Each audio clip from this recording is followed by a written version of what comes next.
Éducation sur Sen TV. Santé sur Sen TV. L'actualité sur Sen TV. Politique sur Sen TV. Sport sur Sen TV. Religion sur Sen TV. Culture sur Sen TV. Sen ay xibaar ci Sen TV. Du fait que la synthèse puisse vraiment former ces jeunes, promouvoir nos jeunes, parce que vous êtes tous des responsables, vous qui êtes là aujourd'hui. Vous êtes des responsables, vous êtes venus de différents secteurs. Et l'importance, c'est que cet atelier, les techniques de négociation, est venu à son heure, au moment où beaucoup d'entreprises, beaucoup de secteurs sont affectés des grèves répétitives. Et donc, en termes à ces grèves, pour que les responsables que nous sommes soient conscients des enjeux de l'heure, c'est-à-dire il est vrai que nous sommes des employés, mais nous sommes appelés donc à coopérer avec nos employeurs. D'où donc la nécessité d'être formés. On a l'habitude de dire que un syndicaliste qui n'est pas formé ou bien un agent qui n'est pas formé dans une entreprise constitue un danger. Parce que nous devons savoir nos droits et nos devoirs. En tant que travailleurs, nous avons des droits et des devoirs. Donc, c'est le lieu aujourd'hui pour vous qui êtes des jeunes, pour que vous qui s'apprêtent donc à prendre le relais demain, d'être formés et bien formés pour pouvoir bien conduire votre mission de responsable syndical. C'est un honneur pour nous aujourd'hui de partager ces moments avec vous pour un renforcement de capacité, en tout cas des travailleurs qui sont affiliés à cette centrale syndicale qui n'a plus rien à prouver dans ce pays. Et cette centrale, en tout cas, a été à l'origine de beaucoup d'améliorations des conditions de vie des populations et surtout des travailleurs. Aujourd'hui, j'ose espérer qu'à l'issue, en tout cas, de vos travaux, vous allez sortir encore une fois de plus avec d'autres outils qui vous permettront de faire face aux réalités que vous rencontrez dans vos différentes structures de travail. Le syndicalisme n'est pas fondamentalement un début du combat. Tout syndicaliste, en tout cas, j'espère, doit avoir en tout cas des moyens qui lui permettent de faire face, en tout cas, à ses activités professionnelles et syndicales en privilégiant la concertation. N'est-ce pas? La dernière arme du syndicaliste, c'est la grève, qu'on ne souhaite même pas voir, qu'on ne souhaite même pas entendre. Moi, personnellement, j'ai eu la chance de connaître votre secrétaire général. Nous avons presque entendu le résumé des activités qui vous attendent à travers votre secrétaire général ainsi que la délégation qui l'accompagne. J'ose espérer qu'à l'issue de ces 2 jours, vous allez sortir encore mieux outillés pour faire face, en tout cas, aux réalités professionnelles qui vous attendent. Mais au nom du maire de la commune de Fatick, M. Matarba Empêché, nous déclarons ouverts, en tout cas, vos ateliers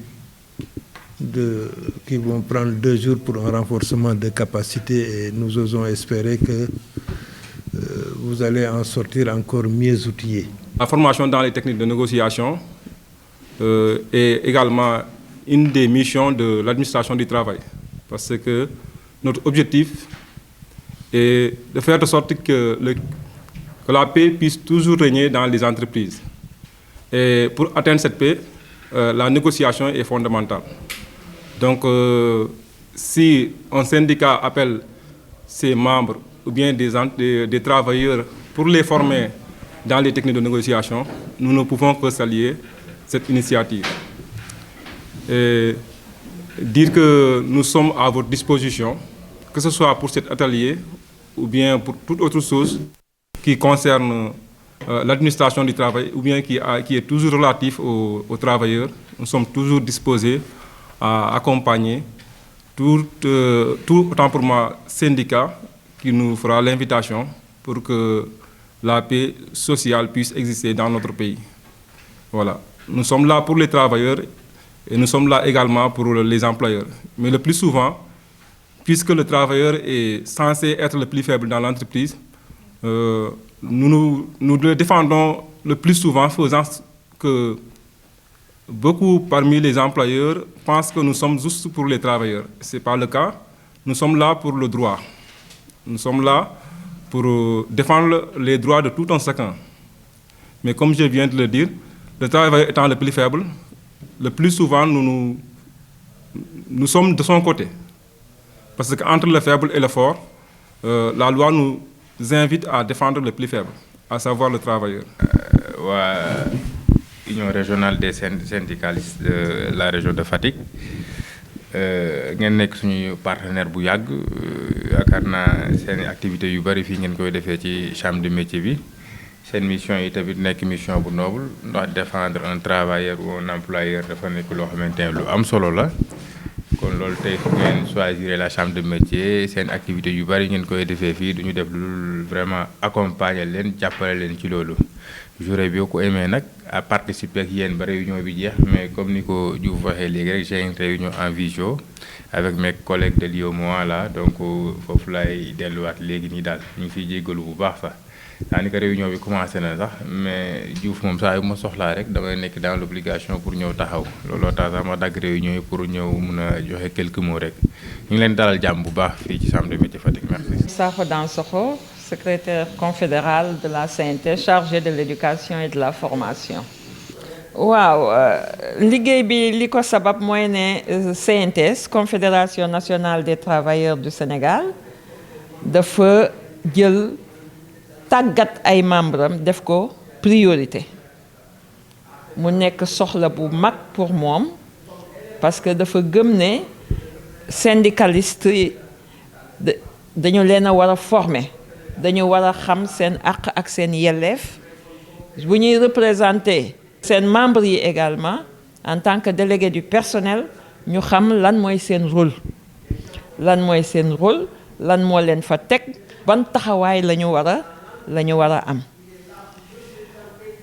comme monde du travail nag ci bërëbu liggéeyukaay yi ay intérêt ñooy opposé wu ndax dafa am capital am force du travail mooy patron bi ak liggéeykat yi ku ci nekk di xëcc ci sa boor kon conflit du ñàkk et comme conflit du ñàkk nag il faut ñu xam conflit yi nu muy juddoo suñu juddoo ba pare tamit naka lañ leen di régler yan façon la ñu am pour régler leen suñ ci paree nag ñu jéem a waxtaan également ci naka lañ koy waxtaanee ndax su conflit amee it il faut ñi ko séq mën a toog autour d'une table négocier pour trouver ko ay solution moo tax nañ leen tàggat bu baax ci technique gu négociation yi naka lañ koy defee naka lañ koy waajale soo ca paree tamit naka nga koy càmbare kon lii mooy li nga xam ne moo ñu indi fii ci Fatick gannaaw ba ñu jógee Kaolack pour former sunu membres yi union régionale yi nga xam ne section syndicat professionnel yi ñoo ko composé.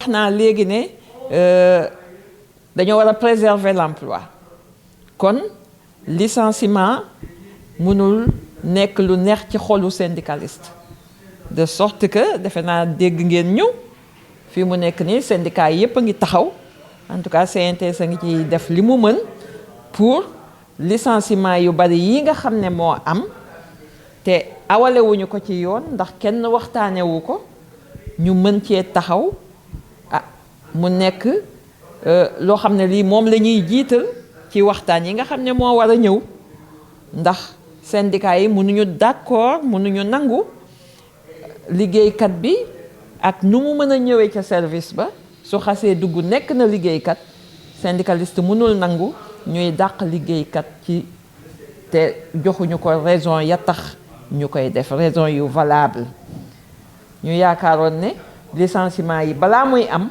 dañoo war a woote waxtaan daje ak syndicat yi waxtaane ko xool lan mooy jafe-jafe yi ak yan saafara lañ ci mën a indi ndax liggéeykat pour nga dàq ka dafa am ay procédure yooyu nag kenn respecté wu ko moo tax ñun syndicaliste yi ñu ngi taxaw ndax su dul woon loolu tey Mody Guiro dafay ñëw fii dafa waroon a ñëw fekke ci formation bi waaye xam ngeen ne gannaaw ba ñu dajee ak premier ministre le 27 bi passé boobu ba léegi ñu ngi nekk ci préparé wu di waajal négociation yi nga xam ne mooy ñëw te négociation yi buñ cay dem également dañuy dem en bandoulière ak yi nga xam ne accords yi ñu jotoon a signé ak liggéeykat yi te doxaluñu ko mais dañuy dem aussi avec licenciement yu bari yi nga xam ne moo